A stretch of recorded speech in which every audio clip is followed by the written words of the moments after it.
bonjour. Bonjour. Qu'est-ce qui a été à l'origine de la manifestation organisée ce matin au sein du CHU? C'est un sitting qui a été observé de 8h à 11h, conformément à ce que l'Assemblée générale des travailleurs a décidé le vendredi dernier au centre communautaire.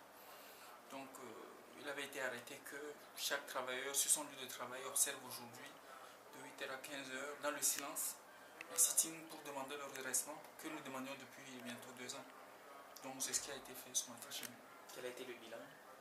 Non, je pense qu'il est satisfaisant et puis lorsqu'on fait l'exercice de chercher les informations de ce qui s'est passé ailleurs, on se rend compte effectivement que la mobilisation est grande et que les travailleurs sont unanimes.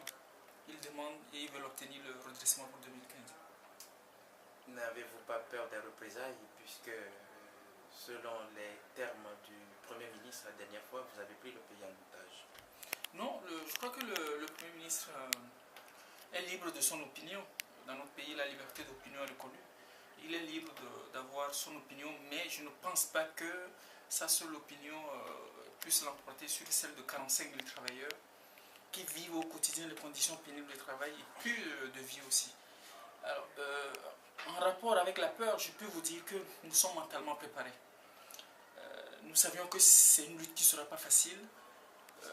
Nous sommes engagés, l'engagement est réel et c'est avec conviction que nous luttons. Et d'ailleurs, nous venons de sortir d'une réunion au cours de laquelle nous avons publié ou rendu public un communiqué dans lequel nous signalons à l'opinion tant nationale qu'internationale que nous avons appliqué à des manœuvres qui tenteront d'opérer des arrestations dans les rangs des premiers responsables de la synergie. Nous voulons simplement rappeler à travers ce communiqué que nos actions ont toujours été sociales et elles resteront toujours sociales et que si jamais ces arrestations s'opéraient, le gouvernement togolais sera seul responsable des conséquences qui pourront en découler.